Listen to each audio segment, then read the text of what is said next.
I wanted to talk today a little bit about the effects of precise language on our experience of reality.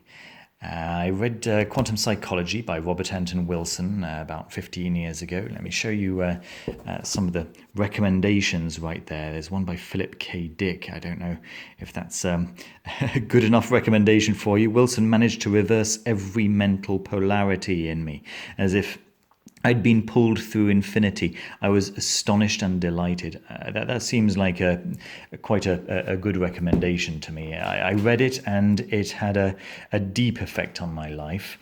Let me first of all say that I grew up as a bilingual kid. My mother's English, my father's French, and when I was at home, I would talk with my brother and sister in a kind of mishmash of English and French, and with my parents sitting at the table, I would turn my head to one side of the table, and by the end of that, I would.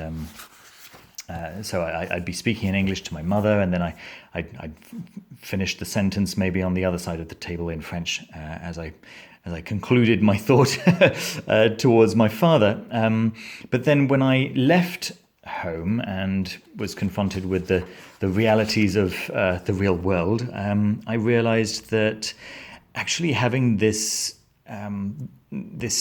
two languages with which to think gave me a tremendous agility of thought. So if I came up with a moral dilemma, maybe, I could simply think about it in one language and then think about it in the other language, where maybe some of the words had a negative connotation, where they had a positive connotation in the other. And there, I was able to see the natural biases that existed in the language that I was using to describe the situation to myself. So that was a huge help. But then I discovered this E prime, and the truth is there's quite a lot of controversy around E prime. The idea came up, here we go, 1933 in Science and Sanity. Alfred Korzybski proposed that we should abolish the is of identity. That's basically the verb to be. Right? So the idea is to remove the verb to be altogether from the English language. Although Korzybski's original idea was to remove the is of identity. I'll go a little bit more into that in a while, but then some further scholars decided that removing the verb to be altogether would make sense. Now, to me, that doesn't make sense, to remove the verb to be altogether. But let me show you how removing the verb to be occasionally can really be very powerful. So have a look at these two statements. The photon is a wave, the photon is a particle. These two sentences seem contradictory.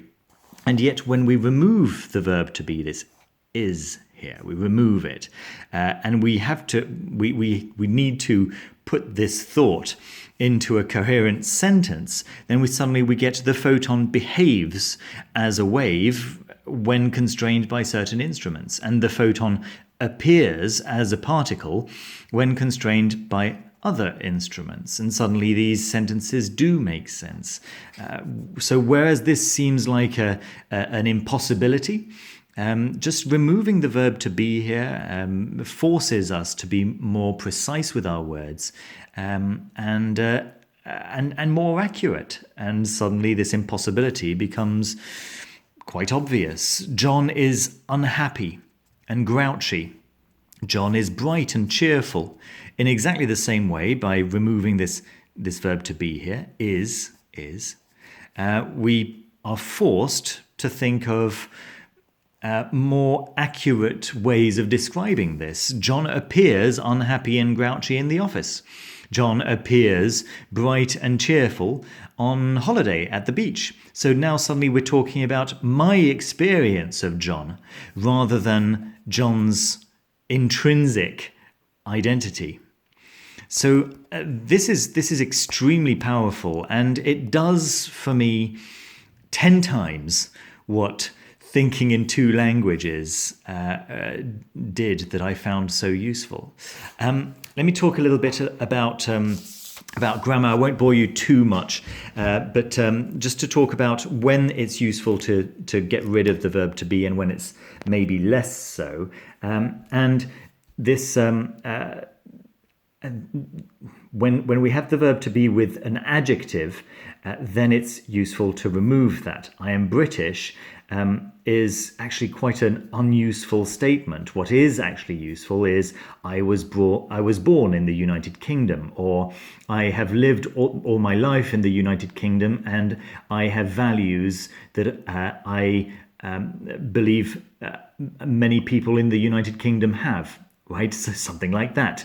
That is accurate. But I am British actually makes no sense. What is the underlying sentiment here? What is the underlying reality that we're trying to point to?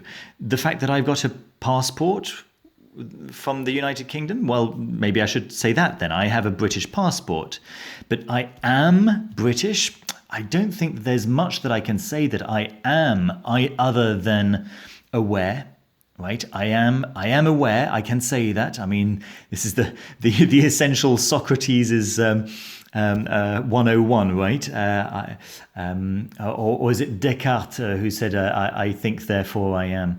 Then I am a teacher. If we're using this verb to be, this I am with a noun. Right, so teacher is a thing, right? You can say I am a table, I am a human, I am a whatever it might be. And this, once again, I am a teacher. Maybe what we can say is I enjoy teaching and I do that to earn money, right? Which is accurate. That is my job. It's if it is, of course. That is what I do for earning money. That's really the what we're trying to get to, isn't it? We're not, but by saying I am a teacher, then suddenly my identity becomes teacher. And when I'm on holiday, when I'm retired, when I'm enjoying a glass of wine with my wife in front of a TV, then I'm still a teacher, which is not necessarily true at that moment. It's so again, it forces us to have a more accurate, a more precise precise relationship with the language that we use. This, however, using it as an auxiliary for a verb, I'm all for. This obviously makes sense because this isn't my identity. Eating is not my identity. It's what I'm doing. And the verb to be here is just used to give the verb eating a tense, right? It's called the present continuous. And it means that I'm doing it right now. So the verb to be here gives a tense to the actual verb of the sentence. If you said I eat, it doesn't mean the same thing, all right? So I am eating just puts the verb to eat, which is the real verb of the sentence here, in the present continuous. And I have absolutely no issues with using the verb to be as an auxiliary. Some people do, and I would argue that maybe they've misunderstood the point of E prime. So, okay, guys, those are my thoughts. If you have any thoughts about E prime, any thoughts about the power of language over the reality that you experience, or rather your experience of reality, then please don't hesitate to leave a comment down below and leave a thumbs up if you enjoyed the video, and to subscribe if you haven't already. It really helps the channel. Thanks ever so much as always, and take care. Bye bye.